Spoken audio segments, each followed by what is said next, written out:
Hey everyone, welcome back. Thanks so much for joining me for another Mike is Outside Research Review Explainer. I've got to tell you, I am absolutely pumped for this one today because we are going to completely flip the script on how we view our time outdoors. Usually we kind of think of ourselves as the main characters, right? Just exploring this passive, static backdrop of trees and dirt. But what if we've got it all entirely backward? Today, we're digging into a fascinating piece of research that literally changes the entire dynamic of nature-based recreation. I just want you to sit with this mind-bending question for a second. What if the trail you're hiking is actually hiking with you? Seriously, imagine that the environment around you isn't just some stage for your weekend trail run or your afternoon hike, but a lively, active participant in your experience. What if nature's actually co-producing that incredible feeling of peace and clarity you get when you step into the woods? I know, it sounds a little out there, but as we're about to see, there's actually profound academic and practical evidence to back this whole thing up. Okay, let's dive into this. The source for our explainer today is a really captivating paper. It was published in the World Leisure Journal in 2026 by researcher Solana Klein. The title is Participant Autoethnographic Trail Journals, Representing More Than Humans Through Embodied Experiences of Nature-Based Recreators. Now, okay, I know that sounds like a massive mouthful of heavy academic jargon, but honestly, don't let that intimidate you.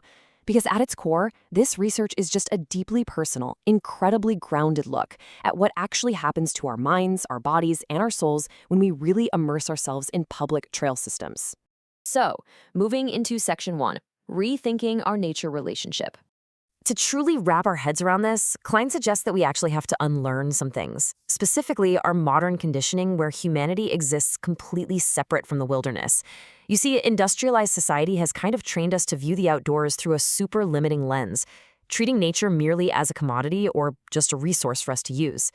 Klein's research challenges us to strip all that away, and she introduces this concept called more than human, or MTH for short. Basically, this refers to biological and ecological networks which explicitly include humans. It views all of these elements as interconnected, living, and productive of one another. We aren't separate from the ecosystem, guys. We're just one lively part of it. The trees, the dirt, the wildlife, the weather, and you're all co-creators of the experience. It's an inclusionary term, really reminding us that we are part of this much larger, interconnected whole. And this brilliantly illustrates the contrast Klein is making. On one side, we have the standard capitalist view, right, where nature is just non-sentient raw material. It's a commodity. It's just a gym for us to sweat in or timber for us to harvest. But on the other side, we have this more than human view, where nature is a lively, co-producing partner. In this view, nature actually has agency. The research argues that treating nature merely as a resource is exactly why we often feel so disconnected out there. When we shift to the MTH view, our time outdoors transforms from just a simple physical activity into a really profound relational exchange. All right, let's look at section 2, the trail journal method. So you might be wondering, how exactly do you study this invisible connection between a hiker and a trail? I mean, you can't exactly hand a survey to a pine tree or ask a boulder how it feels about a mountain biker riding past, right? Klein had to get super creative. This study actually took place in the stunning, rugged, multi-use trails of the Humboldt-Toyabe National Forest, right around the Reno and Carson City areas in Nevada. The participants were avid nature-based recreators. We're talking trail runners, hikers, mountain bikers, snowshoers, people hitting these trails anywhere from 3 to 7 days a week. These are folks who deliberately seek out these wild spaces to escape urban life and just find some solitude. And the trails themselves range from high desert volcanic clay to alpine decomposed granite, which creates this incredibly rich, diverse mixed environment for the study. To capture the real magic of these trails, Klein used what she calls participant autoethnographic trail journals, meaning instead of the researcher observing the subjects actually became the researchers. They recorded their own experiences using 4 distinct methods. They made written and audio notes right there on the trail. They took photos to capture what moved them viscerally. They reflected on their experiences both during the hike and later on. And finally, the researcher reviewed all of this asynchronously. This essentially turned the human recreators into translators, relaying the actions and energy of their natural surroundings. So the crucial point is this right here, complete researcher absence. During the early phases of the study, Klein realized that people seek out these trails specifically to be alone. Think about it. If a scientist with a clipboard is jogging right next to you, you're definitely not going to have a spiritual connection with a redwood tree. By completely removing herself from the physical trail time, Klein allowed the participants to engage exclusively and intimately with the natural world. This deliberate absence, mimicking their normal everyday experience, is exactly what allowed the true, uninhibited data about these human-nature partnerships to really emerge. Which brings us to Section 3, Meaning for Outdoor Professionals. Let's funnel all this rich academic theory right down into the real world, starting with the professionals tuning in today. If you're a park ranger, an outdoor guide, a recreation manager, or maybe you design trail systems, this research completely reframes what it is you actually do for a living. Take a look at this quote from Lila, one of the human participants in the study. She says, "If a trail is extremely popular and has a high volume of people, I try to avoid it. I really like to feel like I am alone and away from everything while on the trail." For professionals, this completely changes how we think about trail crowding. A crowded trail isn't just a logistical problem about parking spaces or erosion. A crowded trail literally prevents the very human nature connection that people come to the forest to experience in the first place. Solitude isn't just a nice preference, it's an absolute requirement for this deep restorative partnership to occur.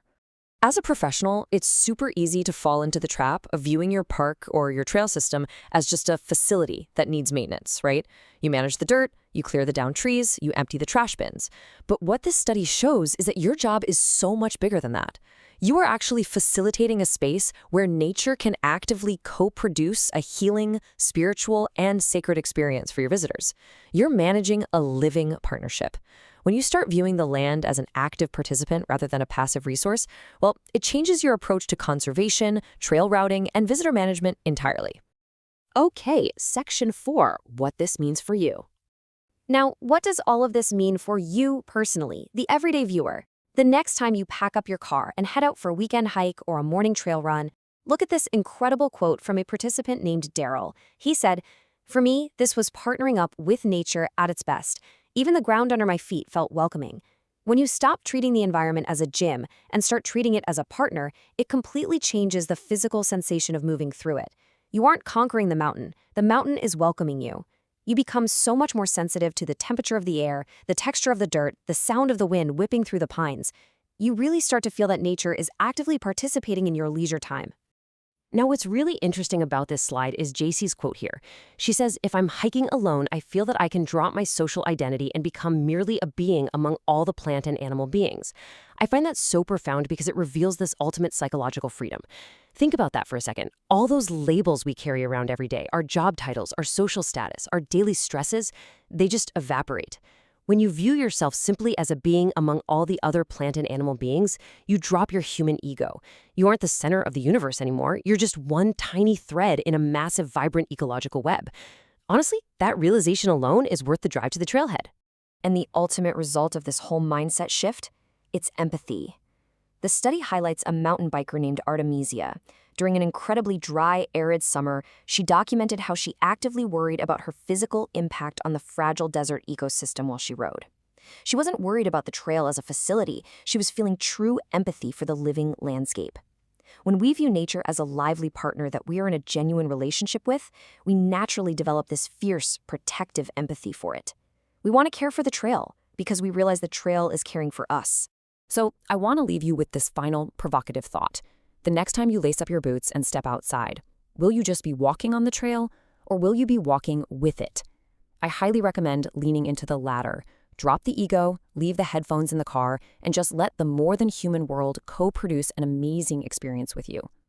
Thank you so much for joining me for this explainer today. If you found this paradigm shift as fascinating as I did, definitely be sure to check out the other explainers in our Mike is Outside research review series.